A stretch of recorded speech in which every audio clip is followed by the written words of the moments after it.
What's up, everybody, and welcome to another episode of the Yours Truly podcast. I'm your host, Christian Baxter, and today we have Benjamin Boyce here with us in the Yours Truly virtual studio. Benjamin's been around this corner of the internet since the beginning, since the Jordan Peterson, Brett Weinstein, and other characters of the intellectual dark web challenged the prevailing cultural narratives of nearly a decade ago. Benjamin was on the campus of Evergreen University when Brett Weinstein was harassed and threatened, and was deeply impacted by his experience during that time, and subsequently made an Evergreen docuseries right here on YouTube that I would recommend anybody go watch, though as it is an incredible piece of history, both in an American sense, but also here on YouTube. Since then, Benjamin has made a career as a podcast interviewer, tracing the threads of cultural stream down from the intensities many of us experienced over that last decade or so with Trump 1.0, COVID, and now Trump 2.0 in American culture. I had Benjamin on the channel a little over a year ago to talk about the beginning rumblings of the term woke right, fresh off his conversation with Konstantin Kisin from the Trigonometry podcast. In our conversation, he outlined how we had gotten to this point in our culture. I got to physically meet Benjamin at the art conference in London earlier this year and briefly interviewed him on my vlog while there, in line together waiting on the opening session. He was the first person I saw that I had met digitally prior, was thankful for his gracious acquaintance there. I've invited him back to further discuss the current moment we are in related to the cultural and visible evolution of the woke or dissident right, related to the post-Charlie Kirk assassination, and now the ascendancy of democratic socialism with the election of Mamdani in New York, and the recent rise of salience of Nick Fuentes, and where we go from there. Don't forget to like and subscribe for the algorithm, the influence, and become a channel member to help support the work of this channel. Now, without further delay, I give you Benjamin Boyce, the calm versationalist. Hi, this is Christian Baxter, and you're listening to Yours Truly, a place we go to think out loud.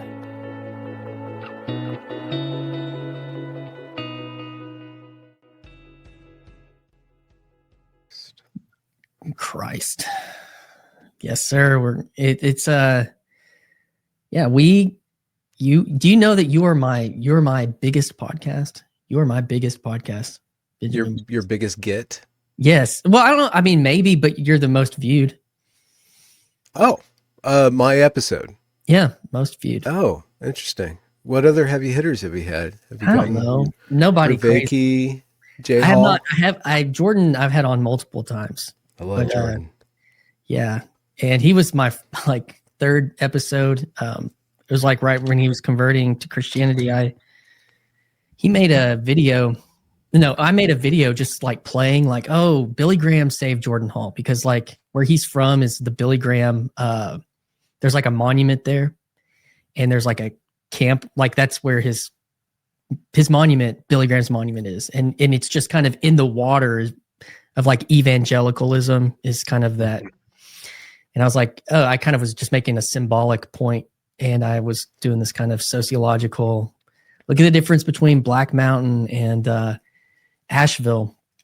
And he commented on it, and I didn't think that's how this stuff worked on YouTube. I just thought you play on here and nothing happens. And so that's how that happened. Another thing that annoys me about StreamYard. I set up my camera so it looks like I'm looking. Okay, well, maybe I'll just go straight on. Yeah, straight on works fine. Okay, I'm sorry about that. I have aesthetic necessities. No, you're a pro, dude. You're a pro. I trust these little things. It's these tiny little things, and then I have to hide myself so I don't look at me. Oh, that's yeah. I don't even know if you can do that. Can you do that? I'd cover up everything with a bunch of windows. Bunch of Finder windows. Finder. Macintosh. Yep. It's the you know what it is? What? Why stick with Mac? Tell me. Is the font resolution. Windows is just chonky. It's got these chonky, you can see the pixels, and I want smooth letters. But then I was part of the ecosystem, so. You're, yeah, that too. but you're a good, I guess. Are you still a millennial? Are you considered a millennial? No, I'm like young Gen X. I was born in 76. So I think the cutoff is 80, but I'm in the last Gen Xers, but I'm not a millennial. Millennial is probably 80, 85. Yeah, that's me. But the kind of all the digital, really hyper aesthetic, clean. That was like our coming up, and that's all been destructed. Like Gen Z likes paint font, and like comics. Ironically though, right? Meta ironically. But I think it's both. That's what I'm noticing anyways. What are you noticing, Benjamin, about the world? What am I noticing? That's a trigger word for some people. Yeah, I thought that went through my brain and I didn't like it, but I just was like, well, there it is. Because I wasn't purposely, but that's how memes work, right? What I've been noticing is that there is a sudden uptick in the use of the word we when describing the right wing. And if you look at who are using we right now, specifically to gatekeep the right wing, they were not right wing 5 years ago. Yeah. Let alone 10 years ago, 15 years ago. They all voted for Obama and probably voted for Clinton. But they only got on the Trump train when the left went off the rails. And so there's this phenomena of left me's. That's what I call them. Yeah.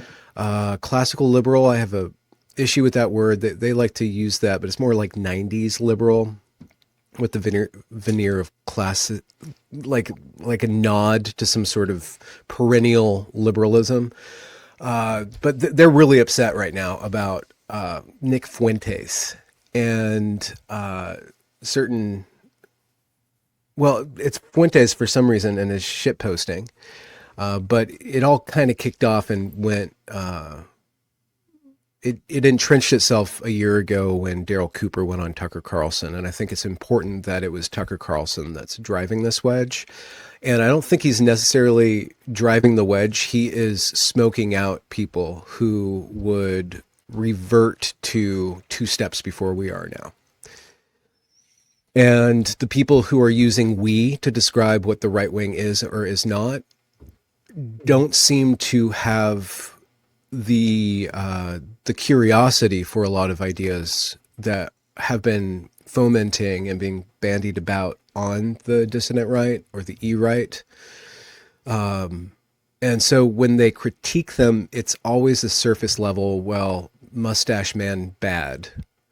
It's like Hitler is bad. Like that is their rallying cry. And you've probably spoken about this a lot, but the post-war narrative, the inverted morality of Nazis are bad, and so every decision that we're going to make is going to be not Nazi, it's the same thing. It's the critical theory. It's the same thing that drove wokeness, which is ironic because the conservatives are trying to conserve a very centrist attitude and demeanor, but they're using the same tools that the left used to the left's detriment.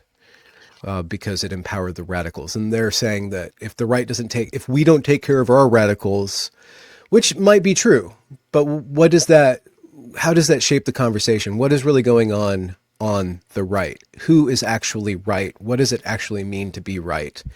And does it have to come down to a incessant discussion about a foreign nation called Israel? Like, why is it always Israel? Like, why? So those are some of the things that I've been thinking about. Yeah, well, what is the center? Can the center hold? And that the centrists weren't centrist 5 years ago. They were, considered Democrats, or they were considered, liberals, or all these things. And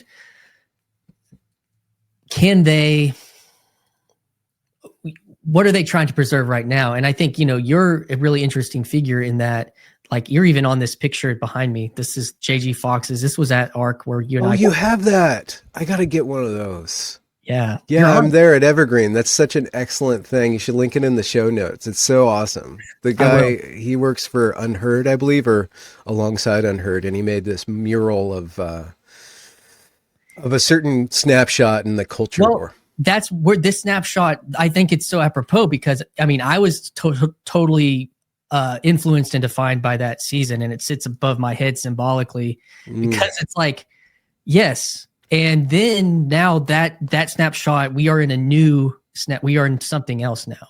That's what it feels like to me. That he did capture something, J.G. Fox did in that image.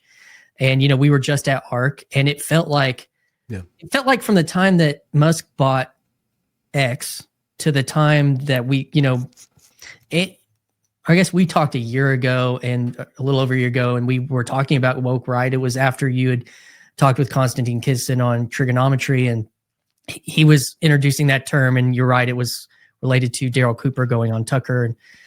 And well, it was more about Tucker. Kissin's got, he's really focused on Tucker, and Tucker's his main opponent. But Tucker is so much bigger than Kisin that it's asymmetrical warfare. And so Kisin kind of has to talk around Tucker. He's made some direct assaults on Tucker. But James Lindsay, Kisin, and the Lindsay-ites, broadly speaking, are really aghast against Tucker's moves, which is interesting. And Tucker is doing some really interesting stuff. Just like yesterday or today, he dropped an episode on chemtrails, and he's talked about demon possession. He's talked about these topics that in polite society or in rationalist society would just make you a kook. And I think he knows that he's undermining himself. There's some sort of game he's playing. Tucker he says things about Israel you shouldn't say, and then he talks about chemtrails. So he looks like a conspiracy theorist. Well, this is the thing. I made a joke at work like a year ago. I'm a contract worker, and I'm only at these places for like 3, 6, 9 months or something. Yeah. And I was like, well, I mean, everything Alex Jones said came true, and we're on the other side of that now. You know, like it's a joke. Obviously, not everything. He there's some big critiques about obviously what he was tried and convicted for related to Sandy Hook, but that, you know, you kind of get the idea of like so many of these things that were like, and now it's all out in public. It's this internet phenomenon that we're in. But I think we also have had these kind of seasons, like when the left had a hold of Twitter in a certain way. Like there was like a clampdown. And when Musk bought it, there was a weird, like the dust was settling from this commotion and this war. I don't know if you felt it, but it felt like for 6 months, like nothing was going on Twitter. And then we go to ARC, and it's kind of this like constant. Kissin's there. He's a keynote speaker, right? And even Lindsay's there, but also I think Curtis Yarvin was there. Yarvin was there. Aaron McIntyre or Sarin McIntyre. Sarin McIntyre. Yeah, that one. I know, but you know, and when I came up to you in line, and I mentioned this in the intro, but like, you know, I was so over my skis there, but I had interviewed you and, you know, a couple other people that were going to be there, and obviously kind of connected with Paul Vanderklay, but you know, you were the first person I saw that I recognized, and I like hopped in line with you, and you know, but I asked you like, what are you hoping to get out of this or be here? You're like, I don't know yet. You know what? I mean, that's kind of, we're on the other side of it, you know, 6, 9 months now, but it's like, what do you see from that point to now related to all this stuff? Well, again, it's that use of the word we. And whoever this weird cancellation campaign against Tucker and Fuentes, Fuentes is a topic in and of himself. I went to a gathering this past weekend, with dudes on the right. It was kind of a fraternal order that's been going on for a few years, and they hold these conferences, and I've listened to some speeches from earlier conferences, and this conference, Dave, the distributist, was on there, and I really admire him. He was ahead of the curve in so many ways. He was posting stuff just after Gamergate that was way ahead of where the right even was, where everybody was sincerely classical liberal, where Sargon was classical liberal and he was trying to defend liberalism against the woke stuff. And Dave laid it all out. And Carl ended up gravitating in that direction in this post-liberal moment.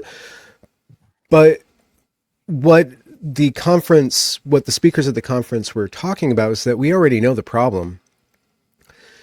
What are we going to do about it? And the single solution that I've heard in my interviews with the dissident right or the post-liberal right is that it has to be through fraternity and through community. It has to be through networked relationships. And the ideologies don't matter as much as friendship. And these guys were very there was a lot of young guys there too. A lot of 20-year-olds in their 20s. And what the older guys in their 30s were saying seemed to imply that they were thinking in terms of centuries. They were thinking in terms of generations. And that wherever we're at right now, we can critique it. And we're kind of at the end of empire or maybe at the end of a civilization. But one guy I spoke to was talking a lot about Spengler, who is a writer at the turn of the last century, I think. And Spengler analyzes civilizations as though they are beehives, as though they have a whole life cycle. They're an organism and they have a life cycle. And you can analyze where we're at by seeing how these other civilizations kind of go through these periods of growth and apex and decay. But when a civilization's over or in the end stage, that doesn't mean that it's over. They can be at that point for centuries. And so wherever we're at right now can just lock in. And I think it has to lock in because of the financial aspect of it, because of the way that America's hegemony, economic hegemony, has cemented the dollar that uses we the people, but it represents a global currency, a reserve currency. And if that topples, then nobody wants that to topple. Even our enemies don't want that to topple. There has to be some sort of transition. And so I think that the economics reflect an ideological or a spiritual level of reality, in that what America is, whoever America is, we're kind of stuck together. We're kind of stuck at this place. And so I think that could be cause for the anxiety that's driving a lot of the gatekeeping and pearl clutching. And the guys at the Babylon Bee have been foremost at trying to damage Tucker's reputation. Not that Tucker needs any help in that, because Tucker's playing a different game than them. But Joel Berry and Seth, what's his name? It's not Seth Dillon, but he's the head guy of Babylon Bee. They're really coming out with, we need to stop these radicalism. We need to do this. We need to do that. And like, who's we? But, I just lost my train of thought. Well, who's we? But, that's how you started. Yeah. And Kissen uses we. James Lindsay just started adopting the use of the word we to describe conservatives. And I asked him directly on Twitter, like, who's this we? Like, when you talk about we, the conservatives, when did you become a conservative? How did that change? When did that change? And he said, well, I've been talking to some people. That's why I know. And like, who are those people? And then the next day ends up he's kissing a wall in Jerusalem. So there's that we, and the power that Israel has in our narrative is so powerful. But what I was looking at, and the Babylon Bee guys were really kind of being hall monitors in a way, and just really getting under my skin, because that's weak behavior. That's weak ass behavior. And I had this realization, this insight, and it might be completely wrong, but the guys who were trying to control the narrative, they sound like they got bullied in high school, and that they tasted a bit of being the cool guy. And when the narrative shifted around what they were comfortable with, they went back to this authoritarian light, kind of very weak policing of language, policing of association. That is just it's a weak strategy, because you can't stop people from talking to other people. Not in this era. Yeah. You can cast shade on them, but you can't stop that. So unless you enforce speech laws, or get in control of YouTube and then enforce your own truth regime, you're the servants of greater powers, or you're trying to affect public sentiment and the greater power. And it just seemed like they don't understand that. They came off as youth pastors trying to control a bunch of rowdy teenagers, and not like a really wise youth pastor, but kind of a young youth pastor who still has anxiety about his own authority. Yeah, I was a young youth pastor one time. For how long? Oh, let's see, 08 till 12, 11, 12, somewhere around there. Okay. The second Obama term, or the first Obama term. Yeah, it was part, I wasn't full-time. That was like it was part of, if you're the music guy, but you have to do something else to earn your keep type thing. Yeah. Yeah. So, but that's the we thing is an interesting change of dialogue, the way that it feels like from my vantage point, looking at having this in the background, the kind of cultural war that was waged over the last decade, all the authoritarian policing of speech came from the left, from, Twitter. I remember Vijaya being on with Tim Pool on Rogan. That was a really seminal part of that narrative and that story. And then just, and then they're playing all these kind of games about, oh no, it's kind of the gaslight games. And then there's the, what took place after that, all the breakdown and the shift towards the right of the centrists. But now even people that would have been considered conservative, like the Babylon Bee, started out as a Christian satire publication. I was paying attention to that when I was a, young ministry youth person, but then they moved into cultural satire from the right, poking fun at the left. And we're in a new phase of something. That's just what it feels like to me, that the Overton window has shifted. And I think really it wouldn't have happened as fast, but it did. It's related to Charlie Kirk's assassination. And I don't know how to land. Yeah. Who wanted that? Who would want that? And I don't know if that was anyone would really want it to shift to the right, but because I guess they thought he was too far right or something. But it radically shifted. There was this month of mourning.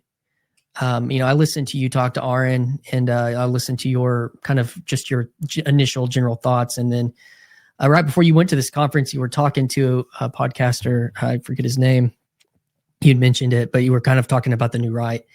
But that was about a month ago. And now we're like a month into, some people call it the ascendancy of Fuentes, or he's calling it that. We are ascendant or something, like there's all of a sudden, there's all this attention.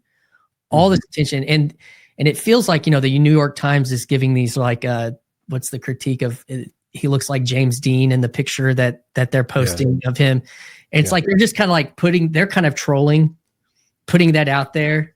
And then they're not even commenting on it. They're just letting it, the right deal with itself, or at least the center and the right begin to fight their own battle. So it's kind of, it's fascinating to watch from that, in that sense. And I don't know, do you feel like Charlie Kirk was holding back something that would have taken it would have transpired differently than where we're at like right now? That's really hard to say. Yeah, that's really hard to say. We live in such a dynamic time that something that profound happening just gets engulfed by further happenings, and wondering why, to what degree it's feeding into these current developments is interesting, but I can't really see it directly. I do know that the left, they need a name. The gatekeepers are acting out of anxiety. And I think they're acting out of anxiety is a misstep. And so they're not going to be able to speak to the people that they're worried about. I guess Kissen just did a essay about these young lost men. And going after Fuentes is a wrong idea. You can't use, and this is what I said to James a few weeks ago, you can't use these speech policing, school marmish tactics on these guys. These guys that are part of the Fuentes orbit are completely fed up with being told what they can and cannot say. You know, they grew up in a period of time where you could say every 4-letter word in the book, but you couldn't say any 6-letter word. The N word, the F word, the R word, all those really bad words that would not be appropriate to say on your channel. They're all 6 letters, oddly enough. Is bigot, B-I-G-O-T. Bigot is, but you can say that. I mean, all those 6-letter words fall under the big word of bigotry. You can't be a bigot. You can't be a bigot. And these guys don't care anymore.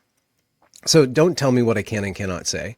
So they're just going to get stronger. They're going to double down if you come at them that way. But if you come alongside them and listen to them and, you know, understand them a little bit more, you don't have to agree. It's not about agreeing, but listening to them, you can start to dynamically alter their trajectory by opening up spaces of possibility that are actually more reasonable. And you also have to, in order to do that, you have to not be allergic to certain things that the post-war order has made us allergic to, which is broadly defined as bigotry. The guys that I've been interacting with, they say things that you're not supposed to say. And they're not necessarily anti-Semitic, but they have no problem with bashing on Israel or making fun of Jewishness. They don't. And when they talk about it, everybody laughs because it bursts out of this realm of what you can't say. And what happened to Cooper when he went on Tucker was that, one, he said some things about Churchill, which is really interesting. Well, why is everybody defensive about Churchill? Why is everybody defensive about criticism of what does Churchill actually represent? It's like it's either Churchill or Hitler or Stalin.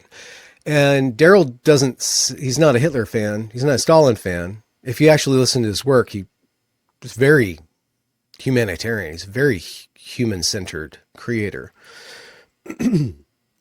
But Fuentes won't shy away from saying Stalin's great. The painter is a phenomenal man. And that has if you look at what that has the effect of doing, is that it shuts out people who would want to control discourse. A lot of the edgier people, or people who are not as popular as Fuentes, that use National Socialist iconography and aesthetics, use that intentionally to self-select or to get the gatekeepers out of the discourse. And so you kind of have to not be shocked by that in order to actually listen to them. And then analyze them after you get past that and see, well, are you overly obsessed about Jewishness? Are you overly obsessed about these things, or are you just using them to free yourself up from patterns of recognition and discourse that we're locked out of because they're loosely associated to those things? So but if you can't talk directly to those people, you sit outside of their domain and you have no control and you have no right to tell them what they can and cannot say. Furthermore, if Tucker wants to talk to these people and you're like, why are you platforming him? And like, well, he can, okay, that's what they're like. Why are you shouldn't be platforming that. And then everybody's like, wait, who are you to tell us what we can and cannot platform? So they move the goalpost. Well, you need to push back harder on Fuentes. You know, you gave a hardball interview to Ted Cruz and a softball interview to Nick Fuentes, and that shows your bias. There's a political game that Tucker's playing by going hard against Ted and going soft on Fuentes. But he's making himself easier to connect to and listen to by the Fuentes crew. So he actually can influence them now. And plus, Fuentes is a podcaster. Ted Cruz is a politician with actual power. So like there's an asymmetry on who you should or shouldn't go hard on. And he ferreted out of Ted some really phenomenal stuff. And Ted's been reply guying Tucker since then, calling him out on all these things. But Ted explicitly said, it is our duty as Christians to support the state of Israel. It says in the Bible. That is a fundamental religious confession of faith, and it's tied directly to American power, and that should be something that we question. That should be something that we're at least aware of. Yeah, and the gatekeeping keeps us from being able to ask those questions. And they always, always, always do this. They say it's okay to criticize Israel, but if you criticize Israel in the wrong way, they say, well, no, that's anti-Semitic. And then they shut down the criticism. The they being... The weers, the left, me. The weird. Yeah, but now we're going to have the right... Aren't we going to have the right, left, me videos now? The right, left, me? Yeah. Well, Colin, who I love in person, but he's a classical liberal, left, me liberal, Colin Wright. He did that viral meme about, it's like that political line where there's left and right, and the guy's like on the left, and then the left went way over here and called him a Nazi. And now he extended that where now the right's going way over there and calling themselves Nazis. Which is a question, like, who's actually a Nazi and what does that actually mean in America? I've met with these guys who don't shy away from saying things that you shouldn't say, but what do they actually want? They want strong family relationships. They want to be able to, they have a racial consciousness, and it's not necessarily toxic. It's a little worrisome when they obsess too much about out groups, but when they talk about in groups, they just want a strong in group.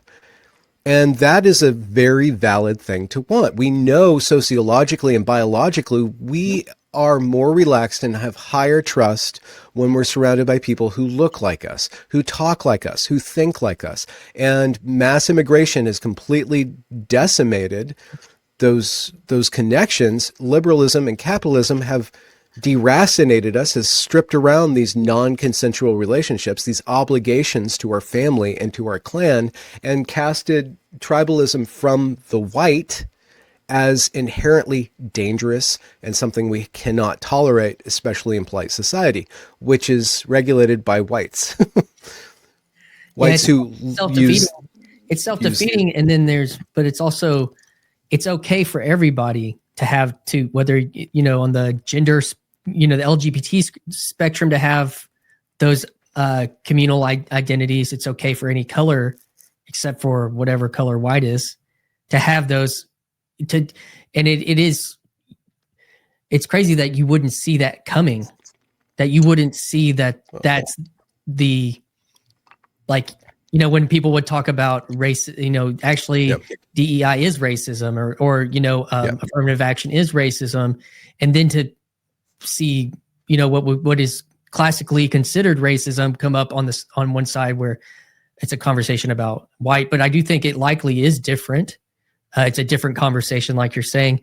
And it's interesting when you said you went to that conference and they talked about like a return to kind of like fraternal, deep relational things, that localism. Yes. And that is, some of my conversations with Jordan Hall, not to like implicate him, but to say like that there's a real sense of that being lost in in the liberal order. The flattening of hierarchies, where you go from, there's all these kind of nested hierarchies that we exist in, to barely there's only the top and then there's the individual, and that's it. Not, a household or a marriage, and then not maybe your local fraternal friendships and your mm-hmm. community, and then your city, and then your state, and then your nation. And I would put, like, in some ways I'd put the church at the top of that thing, but it like goes down to, it goes through all of it in a sense. Mm-hmm. And that's all been, any version of hierarchy, and except for the inverted version is okay. And so, yeah. And we have had conversations about the post World War II consensus. Jonathan Peugeot was talking about that with Winston Marshall. There was a big, wonderful conversation about that. And this would be what you would expect to see, though. Like kids that don't care about, World War II. And I made the observation that when I was growing up, probably the same for you. If you were sick from school, you likely spent at least an hour or two watching a World War II documentary on the Discovery Channel as a part of your mythos growing up. And there's a whole generation, they're not at home watching World War II documentaries when they're sick. They're either gooning or they're watching Fuentes or something so they don't have even a nostalgic appreciation for tanks or, I don't maybe they, but whatever is taking place. You said, how could they not see it? And the classical liberals did see it, and they warned against it. That was part of their argument against wokeism, against DEI. It's you don't want a reaction to this. But they didn't come up with any way to manage it. And that's why I've gravitated towards, investigating the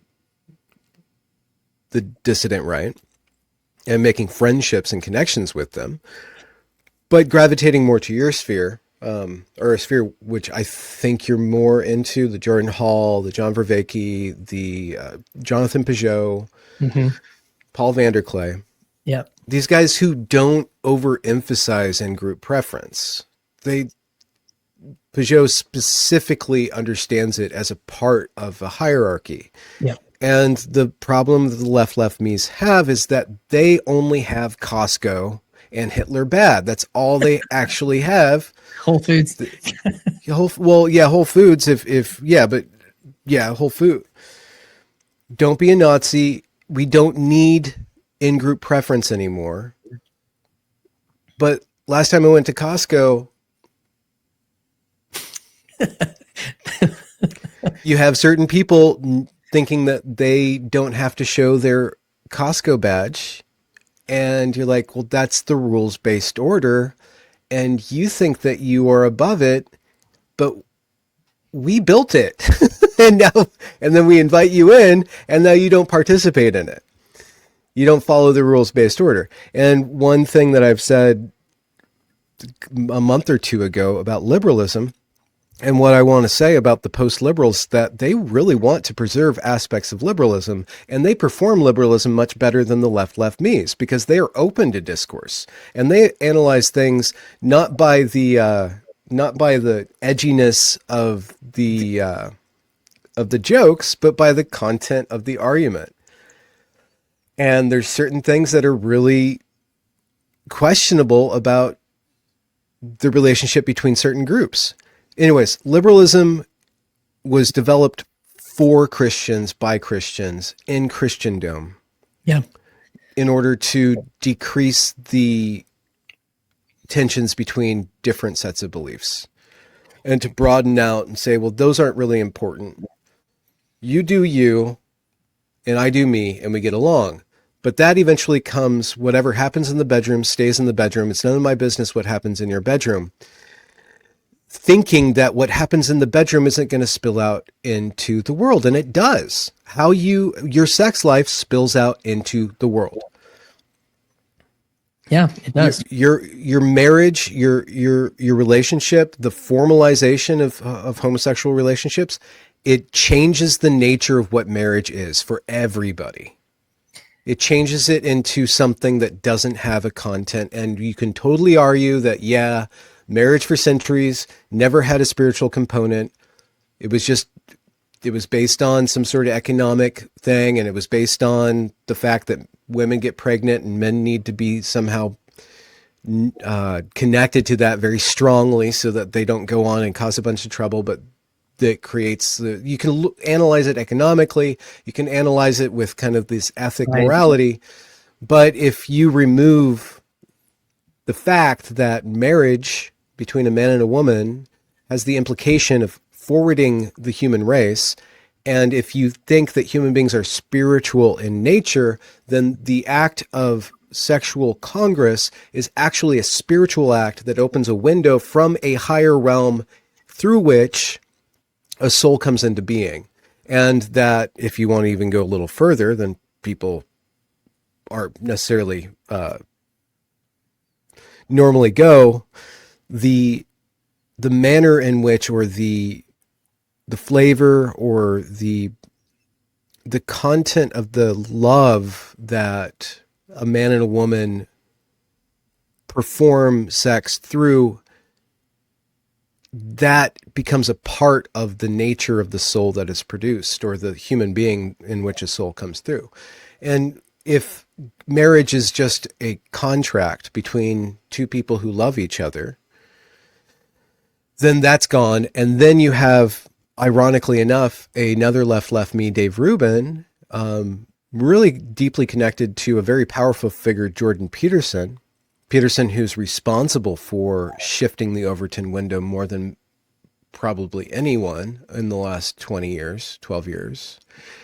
Dave Rubin contracting a woman to produce a male baby for him and his male partner, 2 male babies. And in a conservative world in which 2 men can contract a woman to gestate their sperm and produce a child for them, and that's okay. How far away from conservative are we? And then Dave Rubin's going around policing who is and who isn't on the right. It's just phenomenal. It's like, wait, you bought a baby. Is that a right wing thing? Well, you have conservative fiscal policies. Is that what a conservative is? I mean, not to give any shine on Dave, but that, I think that is liberalism. Some of what he was partnering with and saw, at least for years, was connected with Peterson on, was this. I mean, he was seeing the transformation of young men into more responsible citizens, more responsible men, or something like that. And I think he liked that. And to use your kind of frame, that aesthetic, I think he kind of liked that. Why would men want to be more responsible? It's not enough to say clean your room. Why? No, that's great. Yeah, for a family. Well, why have a family? For a community. Well, why have a community? At some point, that fear of nested biological identity says, okay, well, no further than that. You have a family, but don't have a community that has any thick identity based on race. That's happening. And it's not a bad thing. You have to manage it. And if you give it its due, it can actually interact with other groups at a group level and not have internecine conflict, and not necessarily have a hierarchy that's negative, but have a hierarchy of values and abilities that's mutually beneficial to everyone. Like actual liberalism versus actual pluralism. And this is one of the things that I've noticed in the last month, or a couple of months, as this is coming up into much more of a public conversation. In the kind of Vanderklay, more spiritual Christian adjacent world, there is some concern related to this conversation, and a big character and a big critique that's coming on the kind of the Christian conservative side is a critique on Tim Keller about third wayism, like that you have the left and the right, but really the truth is somewhere in the middle. And there's a big critique happening right now related to that. How? That it's not, I mean, either, I guess from the far right, that it's not a synthesis. It's that these ideas or these truths are true and those truths are not true, or those ideas are not true. Not a synthesis of, I think the simplest way to put it is like Keller would have been considered, he would have liked to say, you need to be right coded on sexuality and on life, and left coded on, the poor and I don't know, government programs, maybe something like that. But kind of, and so there you have your synthesis of here's good Christianity. Yeah. And I think there's something that was in the water where that worked, where there's just a big critique. He died a couple of years ago now, and he was very influential in American evangelicalism as a result of him having some kind of elite status as leading a church in Manhattan and being able to speak at Google and these other kind of markers or whatever. But it's all these kind of what the soup that made the last 10 years kind of work. I'm watching it kind of be like, it doesn't look like it works right now, or is going to continue to work and to hold. And just to go back to that point about the localism, the relationality, I just found that very fascinating that was being highlighted, because there is, even in something like Tolkien's work, you look at The Lord of the Rings and like the bonds of friendship. And in listening to Peugeot's speech at ARC like 2 years ago, which was really impactful for me, he says, until the world sees that the world is made up of things like care and the things like attention, and not just metrics in a sense, or individuals, but like that those things are actual parts of reality, we're going to still struggle to get along, or to find our way forward. And there are going to be, I could make up a steel man to the left about, I don't like what I saw over the last 10 years about taking people's empathy and weaponizing it. Like, I really had a problem with that, because I believe that's what was being preyed upon. And so, but there is truth to teachings about how to treat the poor or the other and these types of things that are Christian. And so I think that that's necessary conversation, but then whenever something's weaponized, that's actually evil. And so it gets confusing on what you're trying to do, or how you're trying to navigate these spaces in these conversations, when you're trying to hold on to something that you think is good foundationally, when it's attached to ideology, it's attached to a whole culture, it's attached to all these other things, and vice versa on the right, when there's things like like you said, the nested identities of personhood, like you were really honing in on like the ensouled being. I look at that as a person, because you're never just yourself. You are in relationship to the divine at your very being. So you are a person in relationship.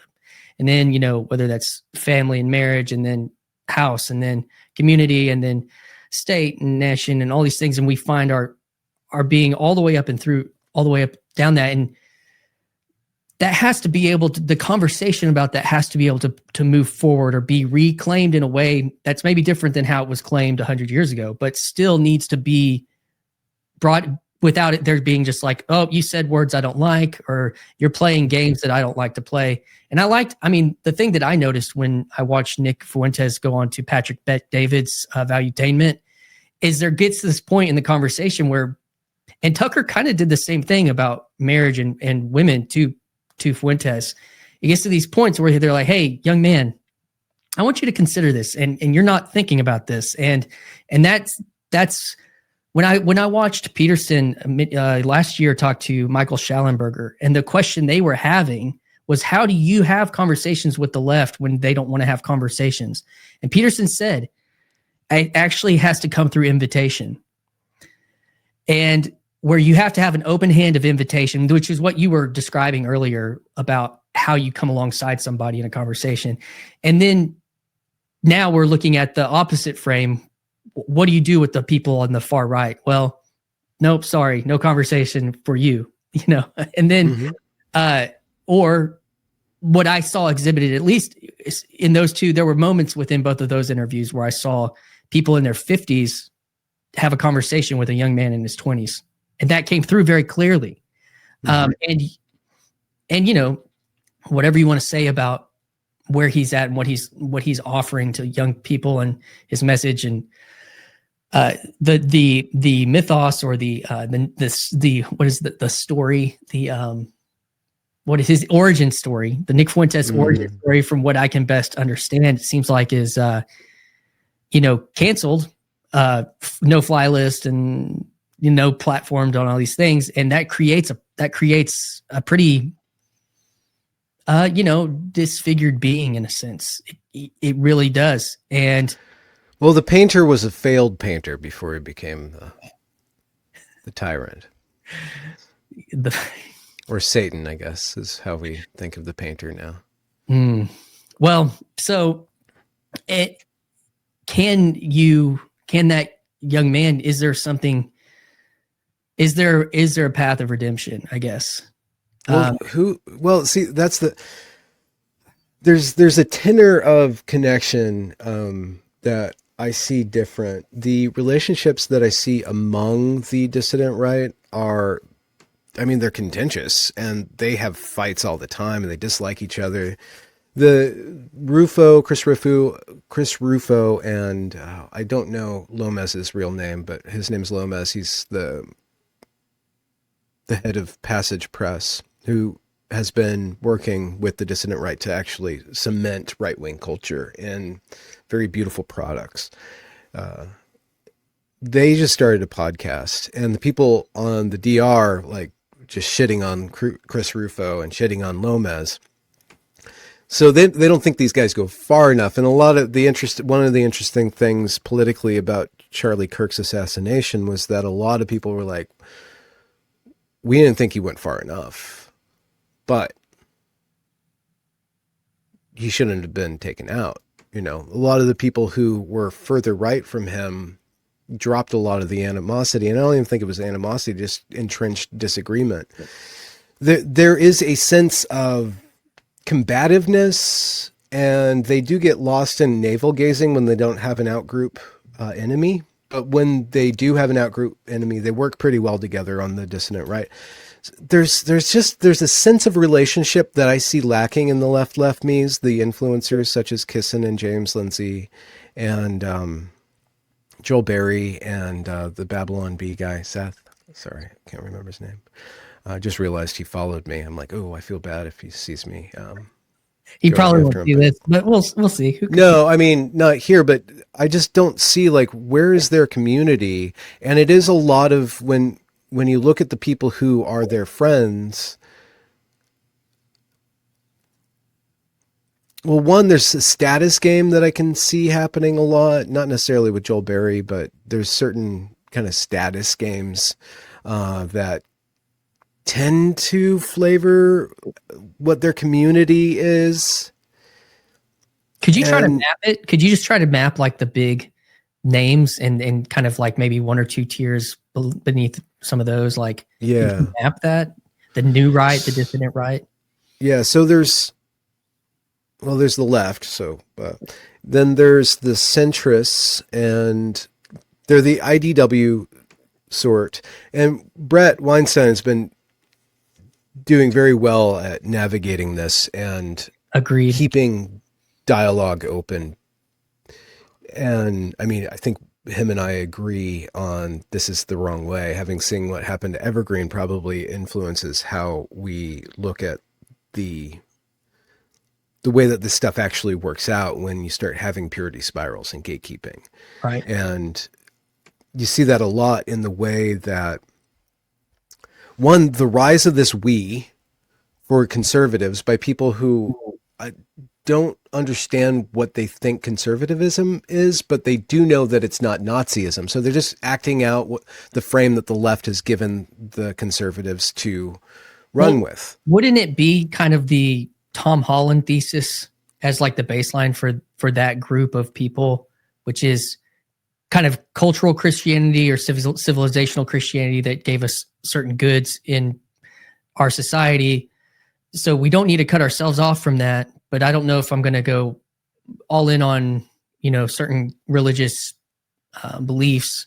Mm-hmm. And that seems to be, if I could outline, because even you could put Peterson in there, Lindsay for sure, Constantine, and they are doing things. Some of them even going to church. And then that kind of bleeds into a figure that I would look at, like, and you already mentioned Brett Weinstein and yourself in that. And then you have Sargon of Akkad, kind of, that feels like they came, which he was at ARC too, but they kind of come up together. And then from him over, what are some other names that you would put? Sargon's a good line in the sand because he was a liberal, and then he started questioning things.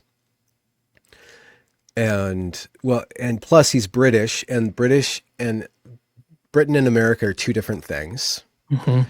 And it's interesting when people from Britain start talking about we as though they're talking for the American conservatives. This is something that Kissen does, and Kissen's not even British. He's an immigrant. I mean, but he's been there long enough that he's adopted the British sentiment.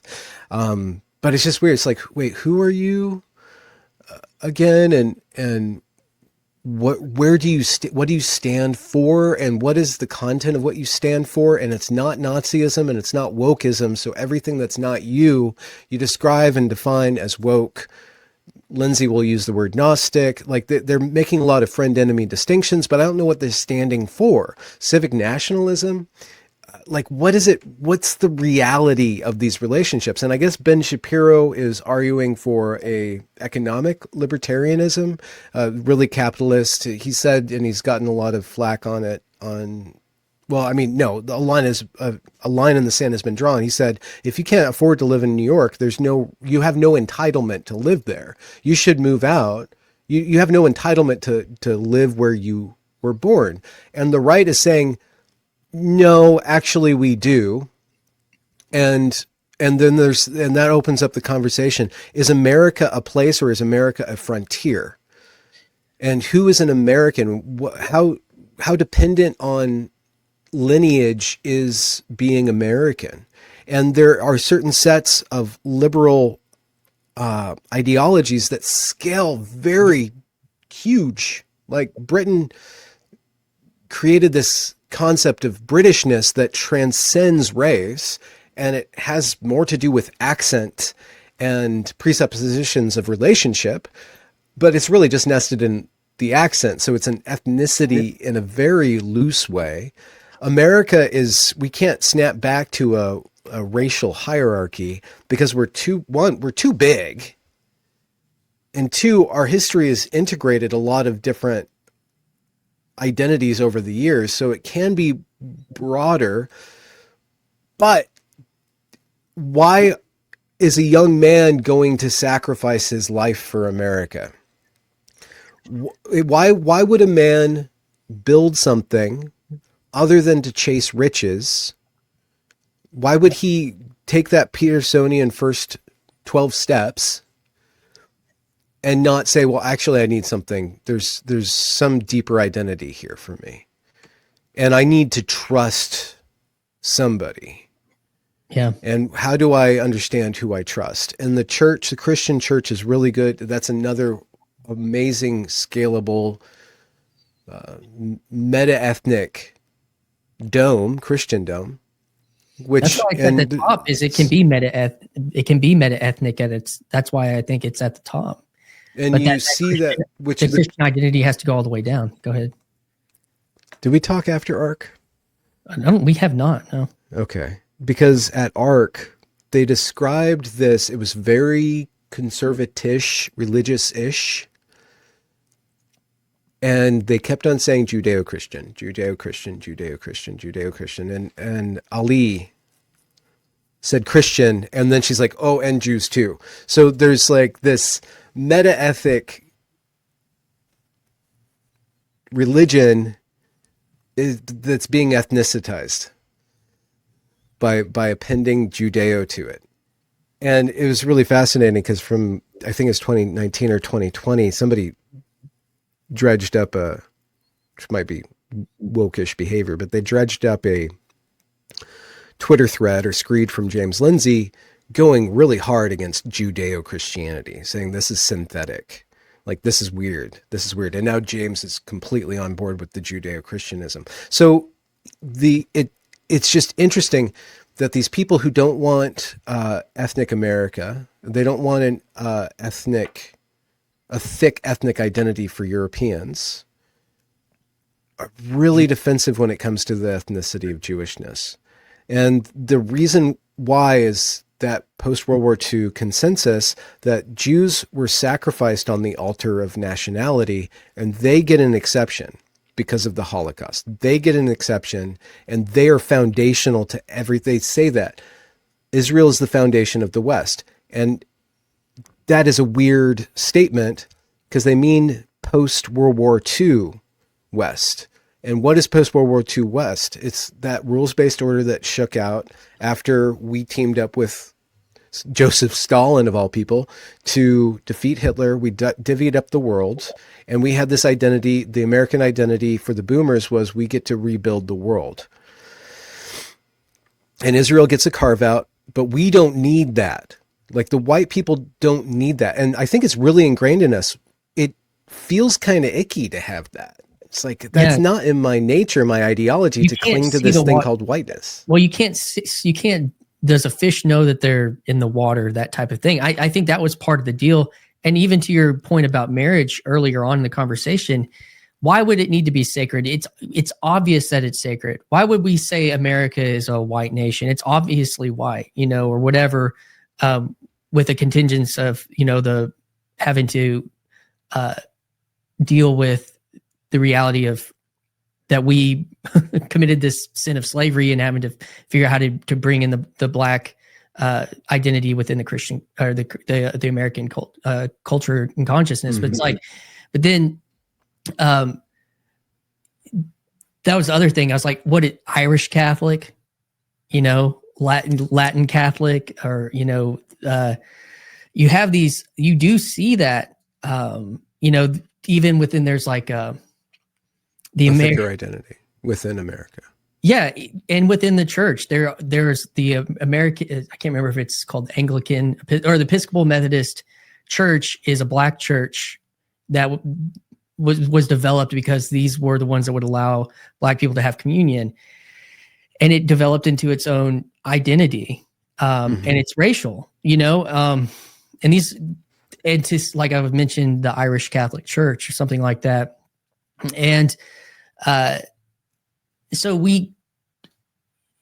these other identities, Anglican is English, Presbyterian is a Scottish history, and even Paul is in this, he's Dutch Reformed. And so like the CRC, this journey that they've been on in identity with this kind of the breakdown of, there was a time where the leadership of the church said, we need to burn the wooden shoes. And it was kind of this mimetic idea. We need to get rid of that part of our identity if we want to continue. Scale. Yeah. And that's another big piece of this is like how much of scale, you mentioned the size of the United States, but, even like you were talking about the global economy, it's like, there's no limit to how big we think everything should be. It should only be as big as it can be. And I think that's even a problem within our mind, because that wasn't, the digital allows for scale to beyond,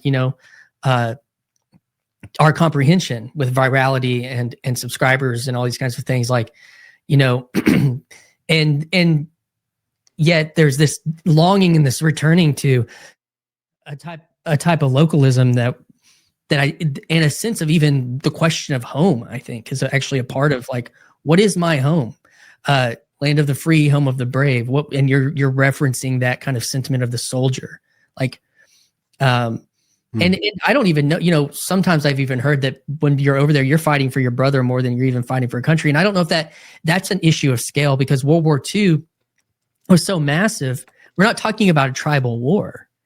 We're not even talking about the Civil War, that was a global, or, at least half of the globe war.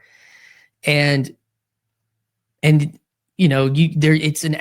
was so abstracted probably in a sense, I'm not fighting. Am I fighting for me and my friend? He's from, New Jersey and I'm from Kansas or something. I don't know. For a way of life.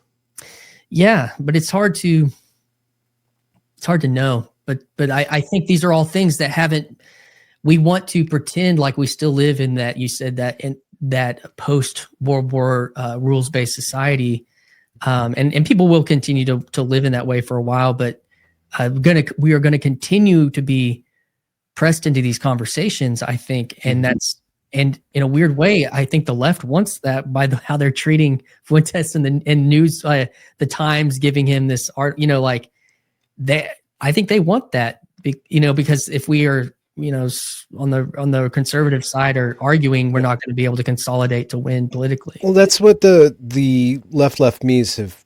That's one of their arguments. If we want to win the next election, we need to not give anti-Semitism any sort of shrift. And so that implies that elections are real and that they somehow matter in relationship to these deeper identities.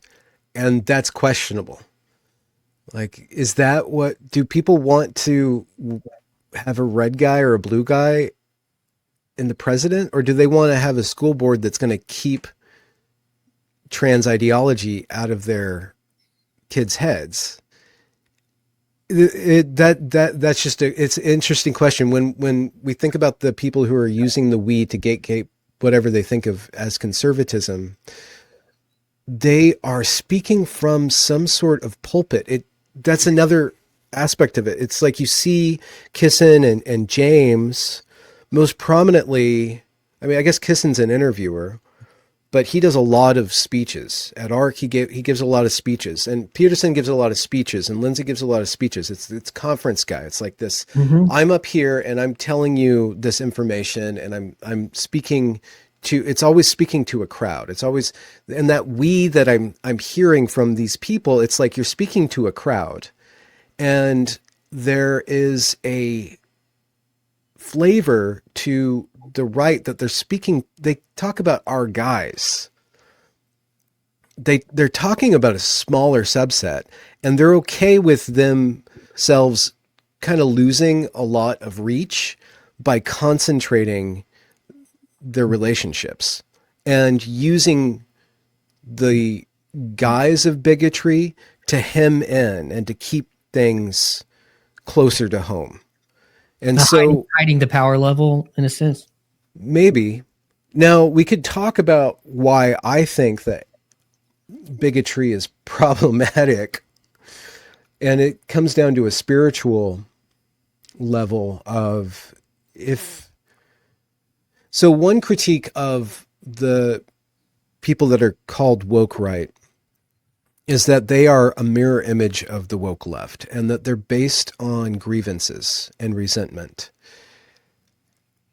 And I think that that's a misstep, because all politics is grievances and the addressing of grievances. Like, having a grievance isn't necessarily woke.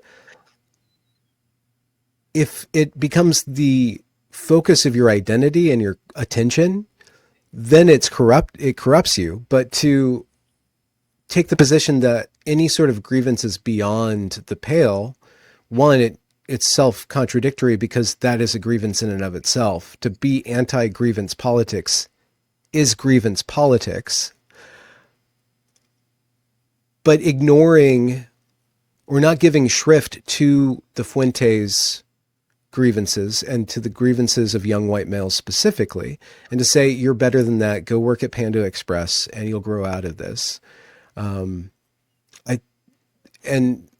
I approached Lindsay on this on Twitter.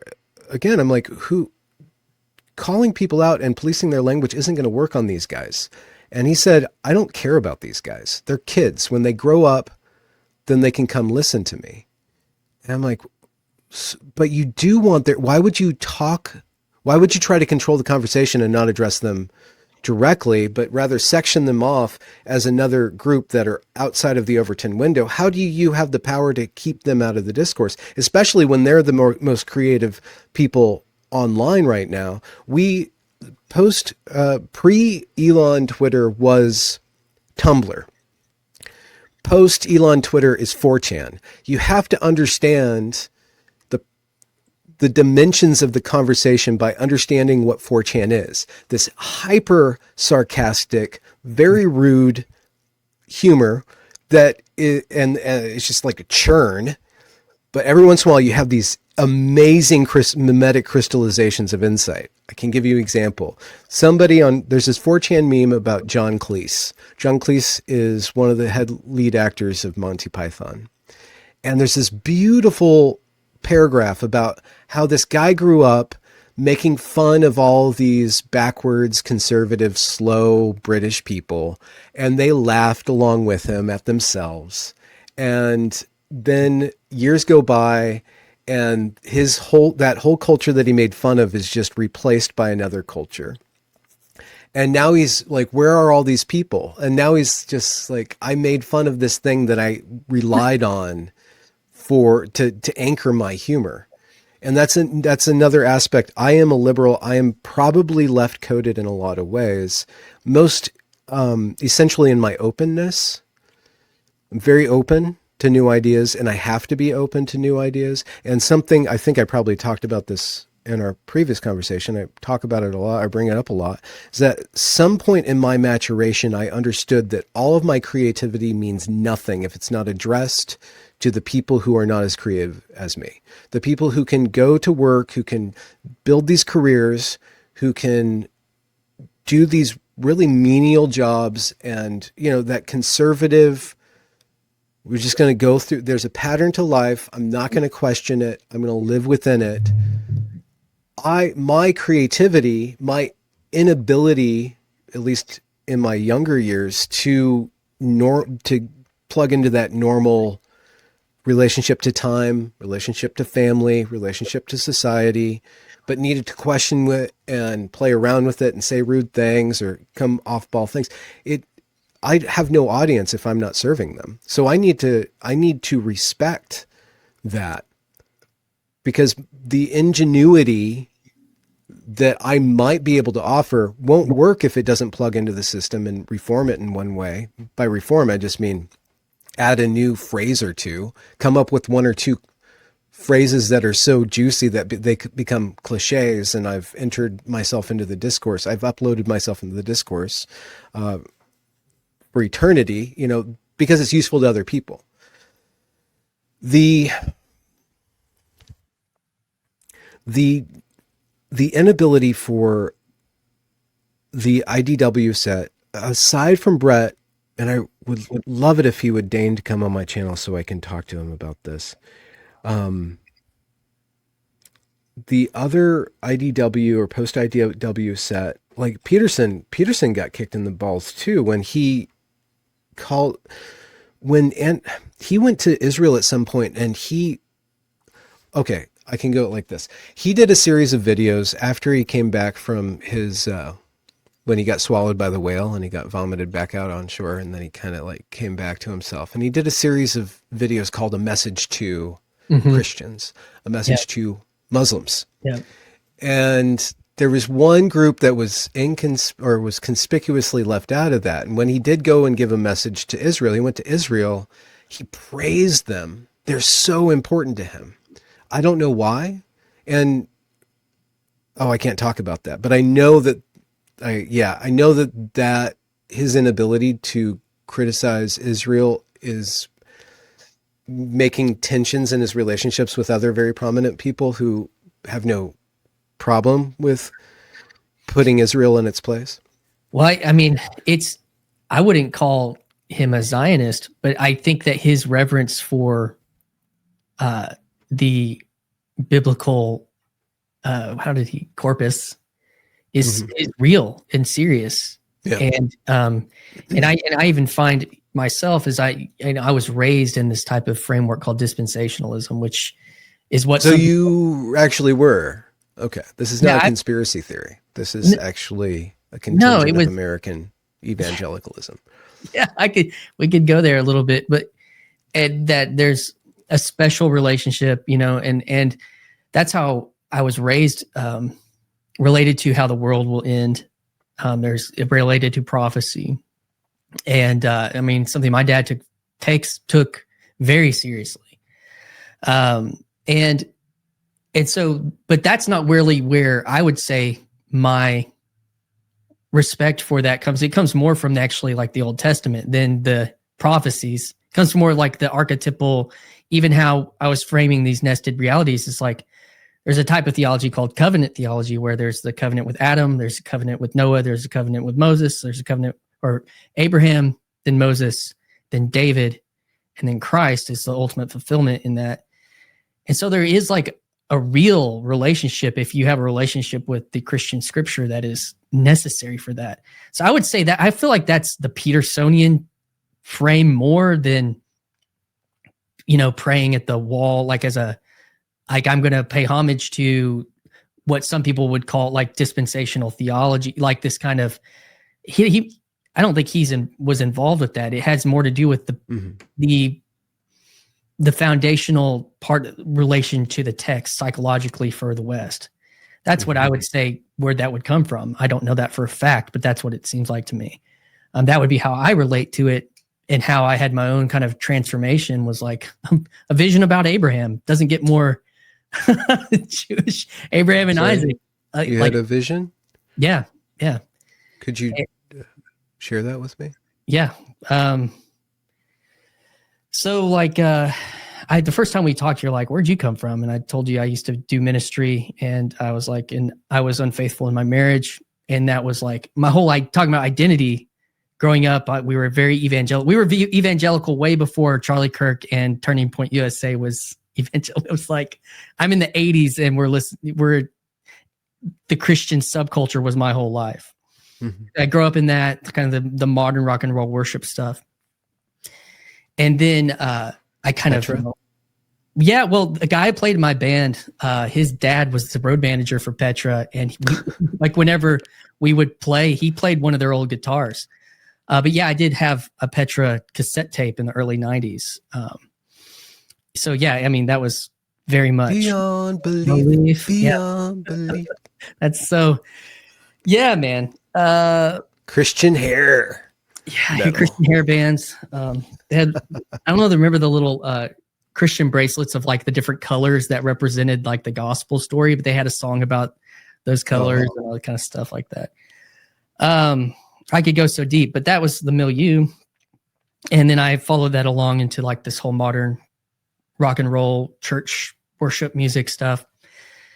And whenever I was also watching, like, my faith was, I remember walking into a Barnes and Noble in 2009 and seeing a pyramid of the God Delusion, these big silver. And I'm at a camp all summer singing these songs about Christ. And I'm like, whoa, is this all a delusion? You know, that's like, and so then I get onto YouTube watching all these apologetics, John Lennox with Richard Dawkins and Hitchens with so-and-so, like these. I mean, I was ingesting all of that. And at this whole time when I'm trying to understand, is what I believe, speaking of beyond belief, true? Is it factually true? Is it true about how the world was made? Can we get into this framework of propositional truth about, you know, I was not a truthful person in my marriage. And so I had this like dissonance, right? Well, then when that all came to light in my life, like my whole identity, like every bit of my education and all of my experience, I was full-time on the road and at a church, like doing Christian ministry. And when all that went away, like I had a complete identity collapse because I was like, I don't know who I am now. And I don't know what this means. I'm trying to hold on even to a false narrative to keep my family together, to keep my marriage. Like, and then my wife asked me a direct question, which there was a lot of direct questions in that early time of all that coming to light. She's like, Christian, if you're not telling me the truth, it's going to continue to find you out. If you tell me the truth, I'll meet you at the truth. And in that moment, I said, you promise? And I hung up the phone. She said, yes.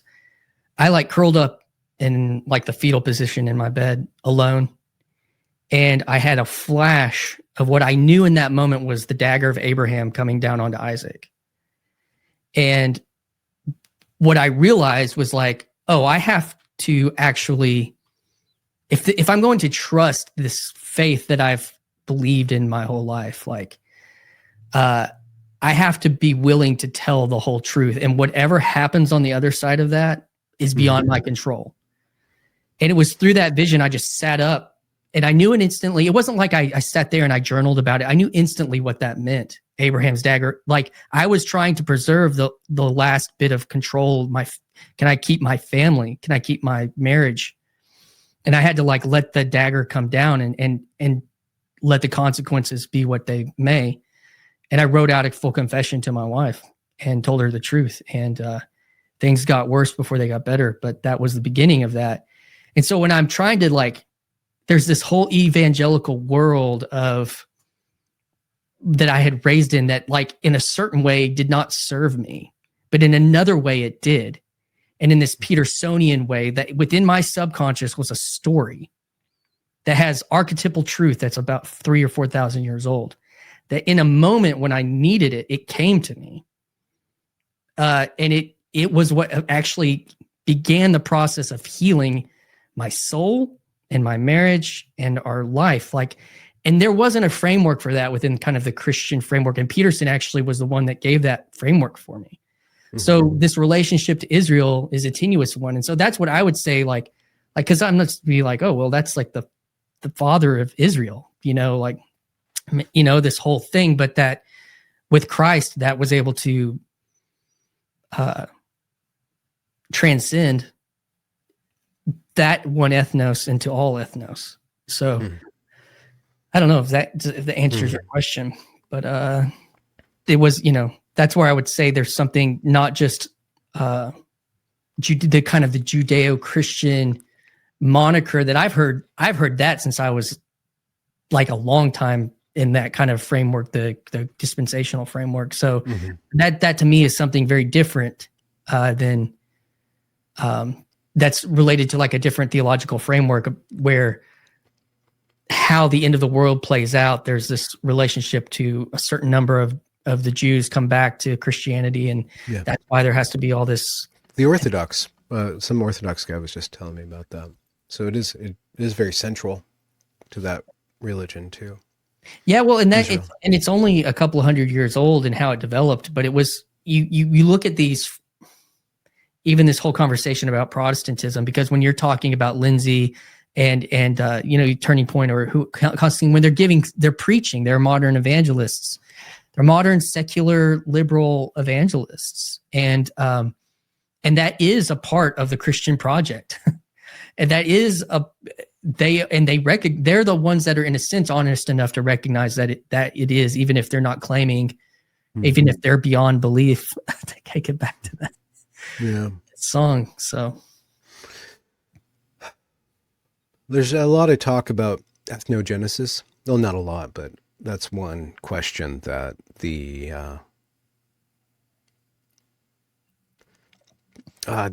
right, broadly construed, who are post-liberal, the post-liberal right, are saying, well, we need a new story. If you start to question this World War II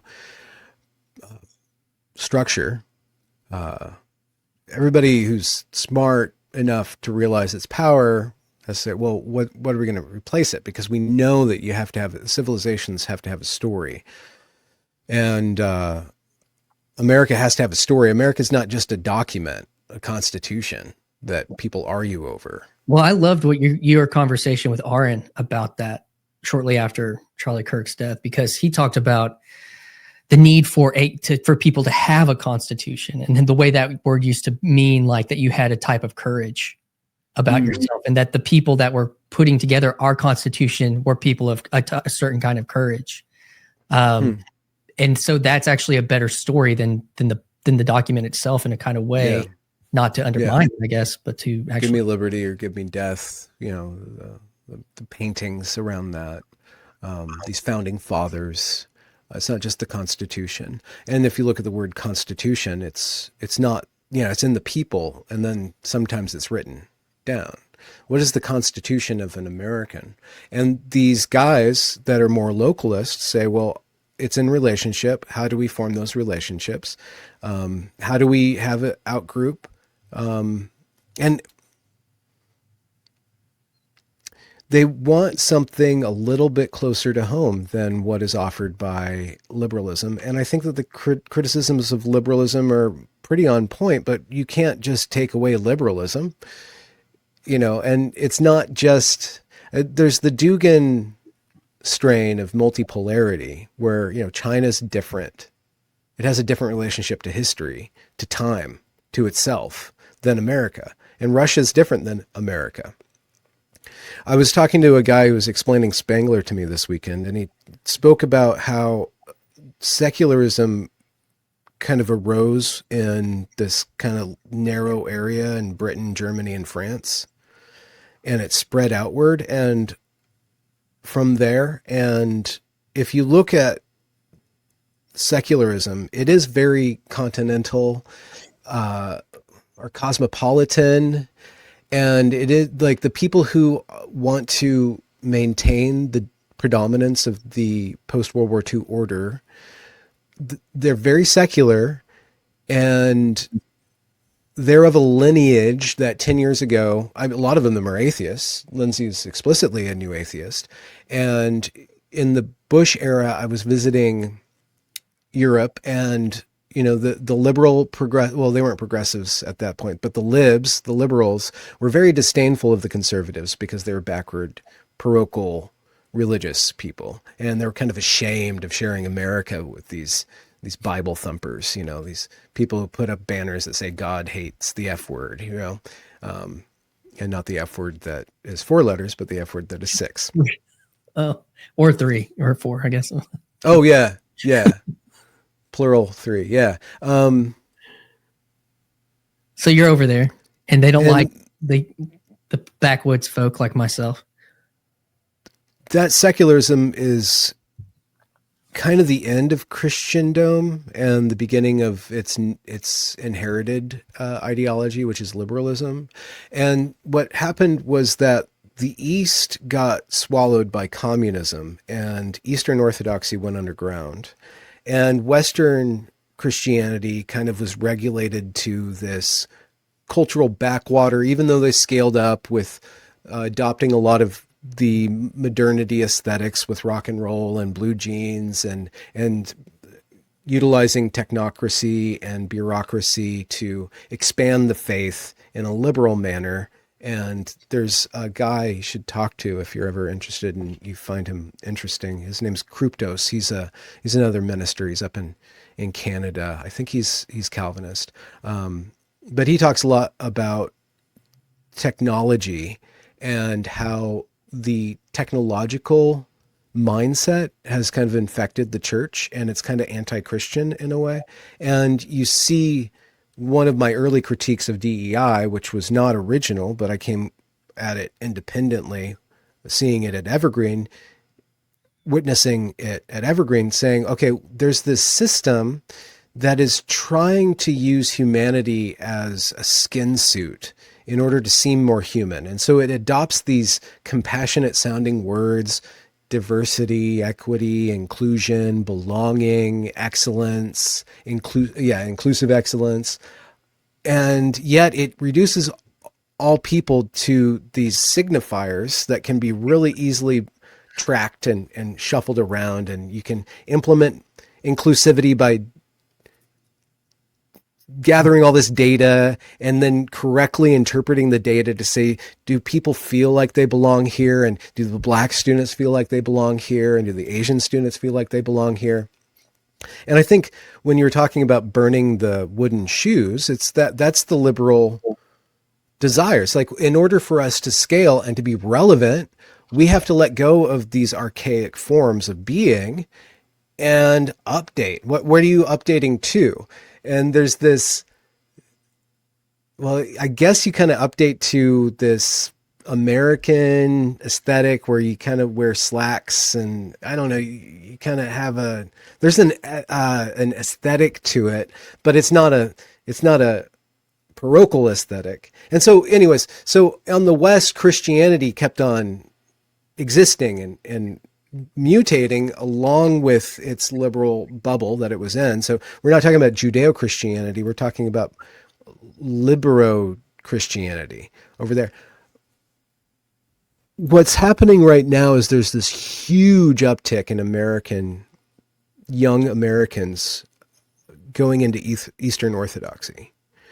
And it seems like secularism has dominated the West and has become the center of the West. And on the Eastern front, there's the predecessors of liberalism. In one really long offshoot, there's Eastern Orthodoxy that's preserved a lot of the mystical aspects of the faith and has really preserved a poesis, a mythos, an interpretive framework that is much deeper and is very personal in a way where it really accentuates the fallenness of the individual. And you are a wretch. Like, you really understand that you are a wretched being. Like, that's all you can ever be in relationship to God is a wretch. And internalizing that humility in the face of divinity And then also there's a reality to what they describe in Eastern literature that is not tainted by technocracy and by the trenchant difficulty with authority that characterizes, positive authority, or the concrescence of authority is dominates the Catholic Church, and then the response to that is Protestant. It's me and God, and I don't need any worldly authority. You don't stand between. You don't interpret the Bible. I interpret the Bible myself. But I think that liberalism has become the West, but there's this. It's not enough, and so there's this religious substrate that is kind of the people who are post-Christian on the left are discovering this Eastern Christianity and way of being, and they're bringing it over, and that's actually a third way. It's a third track, which can still has a relationship to capital, to scale. Well, actually, Eastern Orthodoxy is having a problem with scale because they just don't have the infrastructure to scale up. And so it's going to be changed in the process of meeting Western minds and including Westernism into itself. Right. But I think that might be a way forward for the disaffected post-liberal male that end up accepting Christianity. I mean, there's the pagans, and then there's going to be the libertarians. There's going to be these atheist strains on the new right. Well, there's a couple of things there, which is the hyper wretchedness reminds me more of like a Reformed Calvinist view and Lutheran view of the person, and where I would say something like the Orthodox view is something like, instead of like there's the idea of original sin, and just like every cell in you is completely broken and devoid in its ability, and through this kind of more legal contract of Christ on the cross, that you still don't change, but before God you're changed. And something that is within the Orthodox theology is something like that every cell in your body can begin to be healed. Something more, those would be the illustrations, like, and so you as a person can be healed, even if there's the darkness and the brokenness, that your soul, that there's healing for your soul, as opposed to you're still a wretch, but you're saved through this transaction of the cross. And so I think that is the really powerful. And then the mimetic idea in their theology related to theosis is God became man so that man could become God. And that's what they're talking about within the healing of the soul, is not that you become like this Mormon God, but that you become like God, become like Christ in that way. And that is, I think, a necessary conversation that's going to synthesize. And the interesting thing that's happening, you hit on it, is that you have all these Protestants, American evangelical and Protestants and post-Christian, re-Christians going in there. And Paul's had enough of these conversations. I've had probably 13 or 14 conversations with Orthodox people on my channel. I have a good friend now that I've met on here that's Orthodox, that's a deacon, or he's waiting to be ordained as a deacon. And that they're looking for these megachurch tools right now to scale. And that's, to church plant. And the evangelicals are the experts at it. And at the same time, that the people that are going into these places and growing them, they don't want that. And so there's like this tension, but they're going to be the ones that know how to do it. And, so. I just wish the services weren't 4 hours long. That's what I appreciate about Catholics and Protestants. Like, okay, we're going to get this done. Yeah, that's, and you might not be standing the whole time. So, and that's that rigor that the young people are looking, the boomers were like, oh man, there's so much pushing down on us. We want this freedom, and we want to be able to wear our flannels to church and feel okay about it. And so, I lived through the whole seeker thing, and you had to have on your website, it doesn't matter what you wear. It's like, sandals and shorts are fine for us. No, it doesn't matter who you fuck. Sorry. That not in the South. All the Protestants in the North, that would be the that would the main line, Yeah. yeah, Sorry to say that on your show. that's all right. But I that's mean, what that flag means when they put yeah, that flag in the window. yeah. And And if they have the pink and the blue, it doesn't matter what medical ideology is mutated your body into.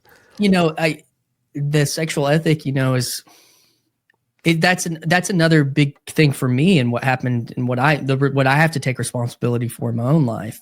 Mm-hmm. It's placed like that sin is placed alongside with Paul a lot of other sins in the book of Romans that I'm there, that I have to take responsibility for. And so, yeah. That there's just I do think, like you said, there is a young, I don't know. Have you come across any of Redeemed Zoomer's stuff on the internet? No, maybe you haven't heard of this guy? Redeemed Zoomer. Is that a guy? Yeah, he's a young man who wants to retake all of Protestantism for pretty much conservatism. Okay. A main line, like all the churches with the flags, he wants to recapture that institution. And he's in his early 20s. And he does these really good memes about the basics of Christianity, and he talks about, well, Baptists do this, and Orthodox do this, and Catholics do this, and they're really compact and mimetic. And he's got almost 1 million subs. He's probably up to like 750,000 subs on YouTube. And but that the interpollination or whatever of all these traditions with the relationship to the digital and the ideas all being kind of porous, we are going to see, some kind of meta reality, even within these older traditions that are going to be continued to be influenced by modernity, and whatnot. But I don't know. Yeah, I don't think.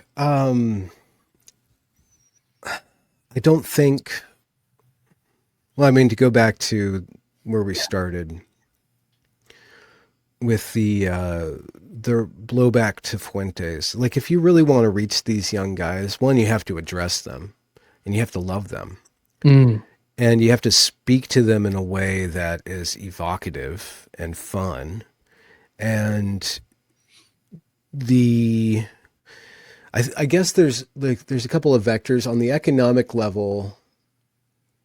That argument about whoever can make housing affordable is going to win the popular vote kind of thing for that generation. I think that there's an economic aspect to it, but I think that might be overblown, because meeting these guys this weekend, there's a lot of young guys, but there's some very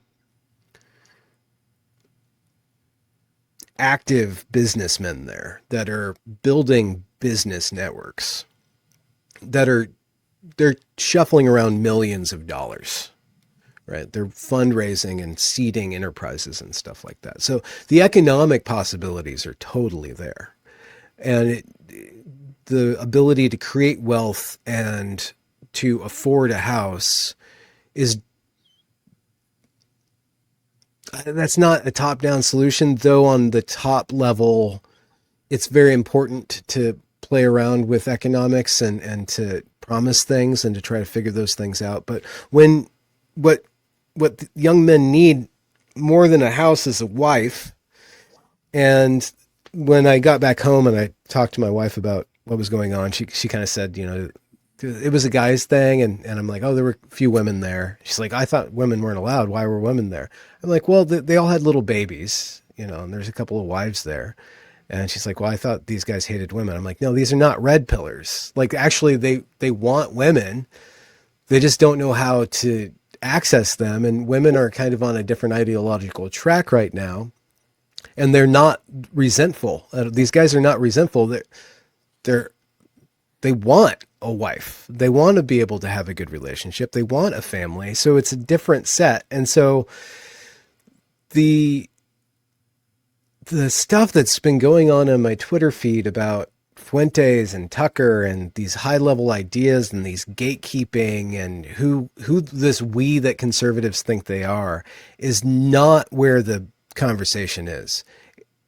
Fuentes is tapping into some resentment. Sure. Homath is brilliant. deconstructing modern women and how they're have unrealistic expectations of men, and how screwed young men are, and there's and the obsession with either Jew-spurging against the Jews or Jew-spurging for the Jews. It's like that I don't think people should be spending too much time.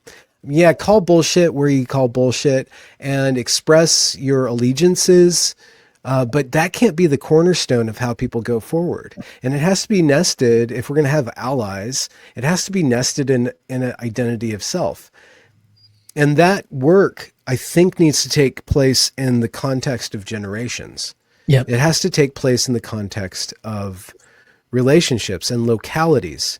And insofar as churches can harness that and direct men's energy in a productive way towards women and women towards men, and clean up certain immaturities that derail men out the gate before they can create wealth. Well, I think one of when you were hitting on this earlier, one of the things that it reminded me of was these kind of ideas of like, what, if you had the purple haired, studded nosed person or whatever, and they come and sit in your pew, how are you going to treat this person?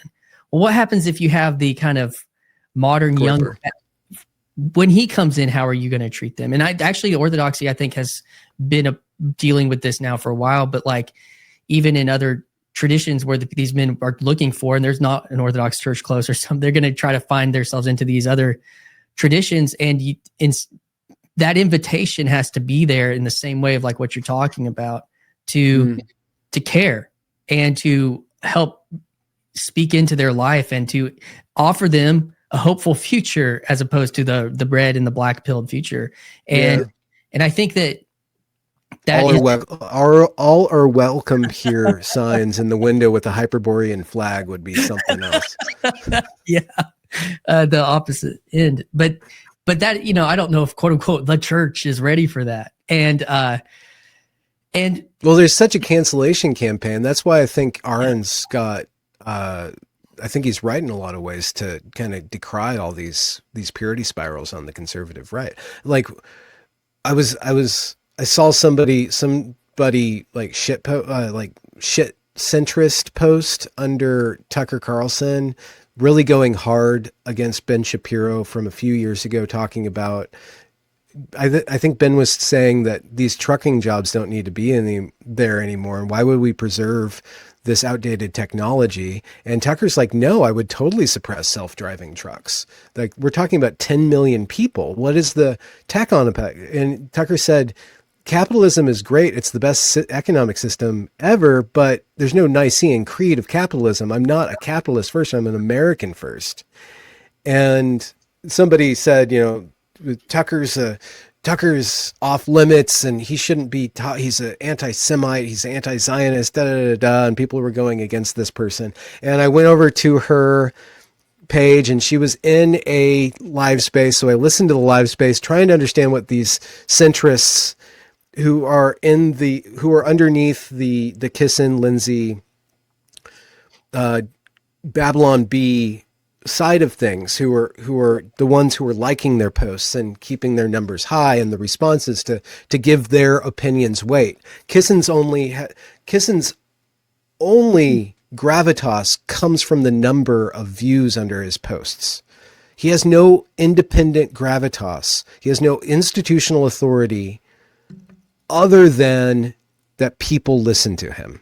He's purely a demagogue. Lindsay's purely a demagogue. I am purely, insofar as I have any influence whatsoever, it comes from my audience and from traction that I gain from talking to other people, right? We are in this completely hyper real space. And so I listened to the supporters of this contingent of people, these gatekeepers, these left meers that I've been critiquing, and they were, so any movement is going to have the people who are the leaders, who are the most adept and the highest IQ. And every tier below that is going to have a standard of deviation lower IQ. We're talking about Christianity. We're talking about atheism. We're talking about trannies, there's going to be some very high performers that are socialists. There's going to be some very high performers. And then there's going to be this degrading of IQ. And so there's going to be people who are using all these terms, not really understanding these terms, just kind of batting them about. And I was listening to this group. They're talking about, we need to get back to the center. Like, what are you even? There is no center. One of the best part of my latest conversation with Jordan Hall, it was a long conversation, great conversation. We get to this place where, okay, what's the left doing? What's the right doing? Okay, but what about the centrists? And he's like, they're screwed. They don't exist. When there's no identity, there is no center. And so these people who are beneath these gatekeepers, they're using all these terms, but they're so off base because there's no content to the term of center. It's impossible to be a centrist. You were talking about this third way where there's codes from the right, there's codes from the left, there's this amalgamation, but that amalgamation has no sticking point anymore because it's not based on a reality that is current. It's based on a reality that's going through a death or needs to shed its skin and show a new skin. Well, and if you're not involved in if you're not participating in the creation of a new identity, you're only preserving something that's already gone, or you're trying to resurrect something that's already gone. The secular is dying, which is weird. That's what that feels like when you're describing it that way. Cause you can hold this thing when there's a seculum of non-believism, but when everyone's believing in something, yes, that goes away. And if you believe in the centrism, if you believe in civic nationality, what is the content of that? Is that the problems that the right bring up is that we are not an economic zone. We are not gears that can be swapped out. We are something more than that. And if centrists can't answer that, if Ben Shapiro can't say, New York isn't New York just because it has high rent. It has high rent because of the quality of people there. And sure, nobody's entitled to being there, but if you take all New Yorkers out and you replace them with people who are high functioning from everywhere else, that's no longer New York. It's that ship, Theseus's ship. Yep, right. Meme. Is it still? Yeah. Is it still? And furthermore, you're not just replacing a board with another board. You're placing one type of wood with another type of wood. And that wood's going to have a different sonic resonance. It's going to have a different moisture capacity. It's going to bend differently. It's going to be a different ship. Yeah. And that is, one of the things that early on, and I think this is why Peugeot has been very prescient about this, is because he said, do you remember the Rebel Wisdom with David Fuller and all of that? Yeah.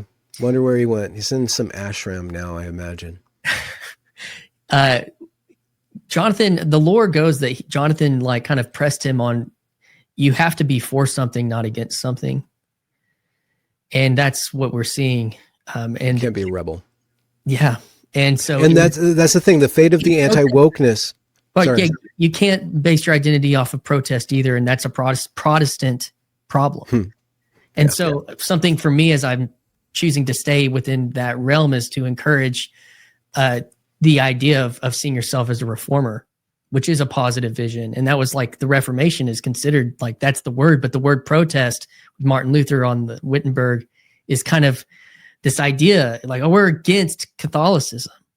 That's your identity. Versus reforming Christianity in hope, so all these things are important, and that's that idea. And so of being for, and that's the American first moniker, is you're for America, and then you define what that means to be for something, not against. And that's why it just falls short for me that all the anti-wokies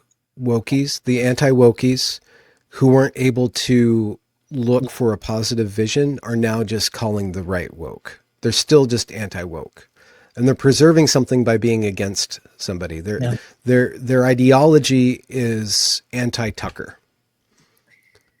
And so to the effect that Peterson had of being for responsibility of a person, he was successful.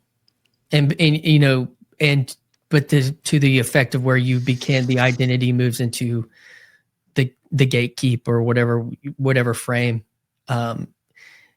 So that I think that will be the winner, and the people that have generational vision for the future, like you were saying, are the ones that have a positive vision for reality, and then you can take that into the Christian nationalist. What's going on in Moscow, Idaho, with Doug Wilson. I don't know if you watched who's the New York Times guy. Do that interview him or not? And then Sam Harris just dropped an interview with him this week, which is pretty interesting. That and even Alex O'Connor was had Bear Grylls come on his show to promote Bear's Christian book, and so there's this interesting where these people that have these visions for the future that are trying to build, that the people that just preach are losing to. And we are seeing, you mentioned the boomers coming out of World War II being that, they wanted to rebuild the institutions. Well, we're kind of seeing that we're coming out of, I don't know if we're coming out of it, but it's like we've been, Jordan Hall's thesis on the mimetic warfare, he had a tweet a few weeks ago about this, but that we have been in a war type mentality, that these young men who were sacrificed on the altar of that war that went to that war are now out, and they're all 27 and 30, and they have a fuck it attitude, and they want to build a new world out of the one that's collapsing, I guess it seems like. So, I think that's all real. I take it all really serious. And I just appreciate you meeting me in that place to have that conversation in a way that feels like isn't, I don't know how to describe it exactly, but there's a certain thread. And I think you being in the lineage of somebody like Brett Weinstein speaks to that, as you gave him some respect earlier in the conversation. And so I don't know, man, any last words on the conversation we've had today? I've really appreciated it. Well, I hope I threaded a needle by evoking certain criticisms of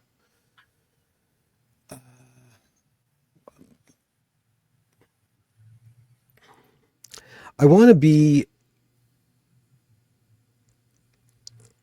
well, there's career implications for tossing my hat in the ring and taking sides on certain issues. I was thinking earlier when I brought up I didn't get to it, but Peterson just had such a strong reaction to anti-Semitism, or to Nick Fuentes. He called him a rat. And it was just it was not sure-footed. It was just a denunciation. And thinking about, what's his name? Douglas Murray's weird adulation. And this is weird adulation and defensiveness around Zion and Israel. And what does that mean? And do I have to subscribe to that? Do I have to participate in it? Do I have to criticize it? But more importantly, what would trigger me to be so defensive about something, to be so aghast, and to just lose my cool about what topic would show that I do take something very seriously and very sacred. And I'm not sure I have that.